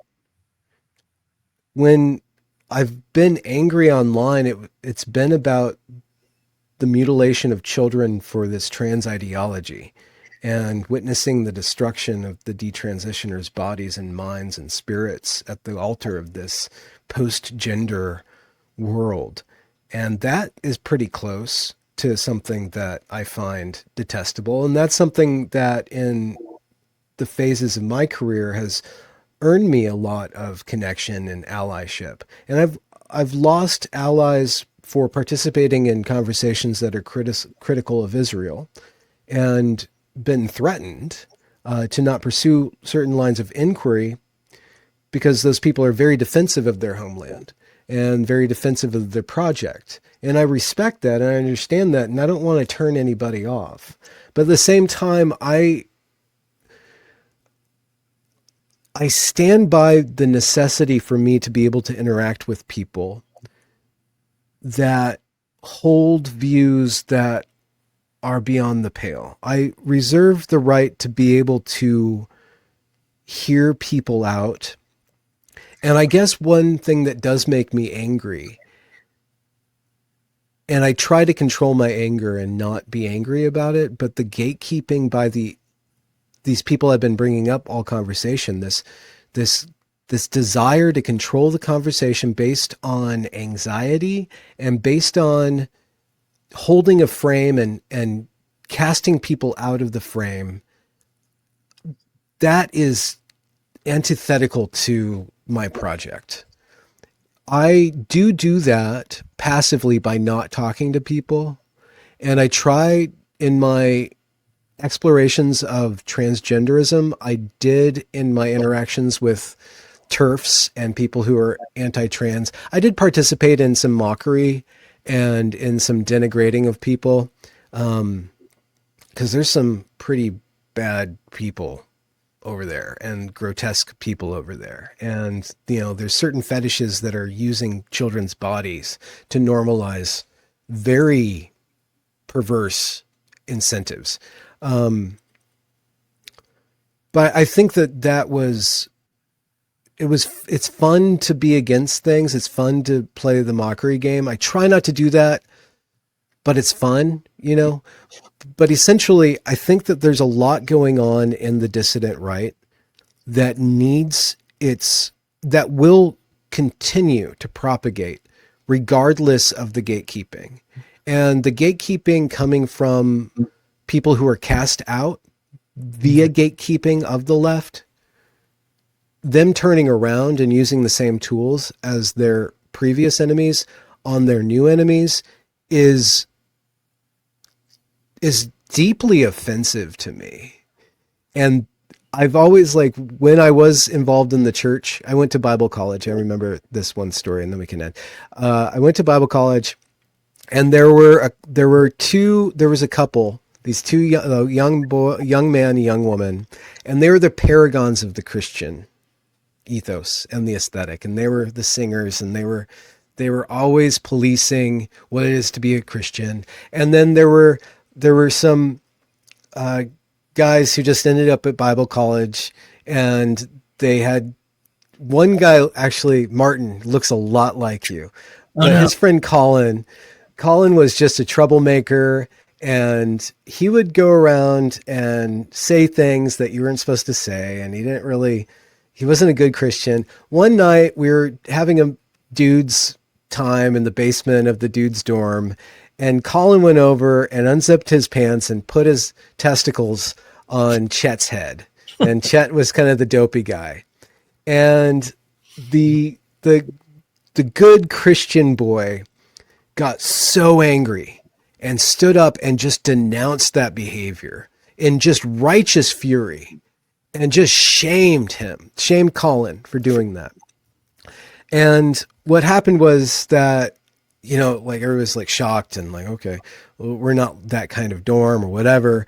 And then I saw all these kind of meeker men go up to the guy who denounced, I can't remember his name right now. They all went to his room and said, "Thank you so much for keeping us in line. Thank you. Thank you for saying that, I was uncomfortable about that too. Thank you. And I went up to him. I'm like, you live in a bubble. You never made any relationship with Colin. You've never shared brothership with him. You're set apart. You're the good person. You might be right, but you're not a brother. You might be right to denounce Nick Fuentes, and to go around and gatekeep and pearl-clutch. You might be forestalling World War II American version, Electric Boogaloo, whatever. You might be right, but you're not making connection with these people. You're making enemies of them, regardless of the fact that you think friend-enemy distinction is inherently Nazi while you participate in it for your classical liberalism. But you're not. You have no idea what's going on. You're ignorant. You're in an echo chamber.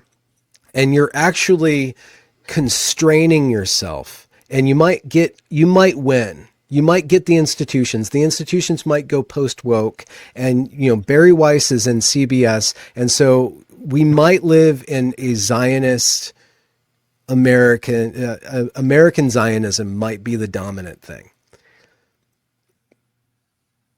But you don't have power over all these guys, and I think you're false, and you might be right, but you're not. Jesus transcends that somehow. I had one vision of Jesus in my whole life, and it was this dream. I'm sorry I'm going on. We'll wrap up. No, This I'm okay. dream, I was in Israel, and I was hanging out, and we saw Jesus across the street, and he just looked like a normal dude. And there was this other guy walking along the road, and he had to stop to look at his phone, and he kept on walking, and he had set down his backpack. And Jesus picked up the backpack and gave it to the guy. It's like, oh, you forgot this. And the guy kept on walking, and he was walking to the border between Israel and Palestine. And the girl I was with was like, that was a bomb. And Jesus walked across to us, and she was so offended that Jesus would just give this guy the ability to murder Jews, because it was a Palestinian who was going to murder Jews, and Jesus just participated. And Jesus looked at me, and he's like, I don't see humans like you see them. I love everybody. And the way that he said that gave me context of embracing the whole, transcending in a way, all of this infighting, and really accepting the humans, all humans wherever they are. And I think that that's something that is very liberal in a way, to really just accept people where they are.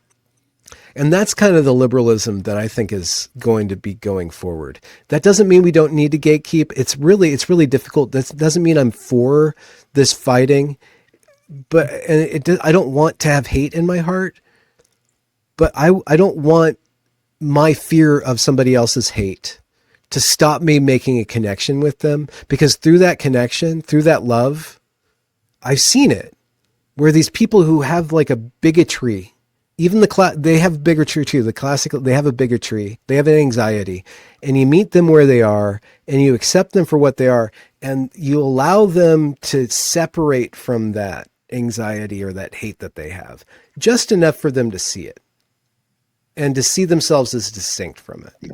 And the only way to do that isn't to go after the hate. That makes it cling even harder, right?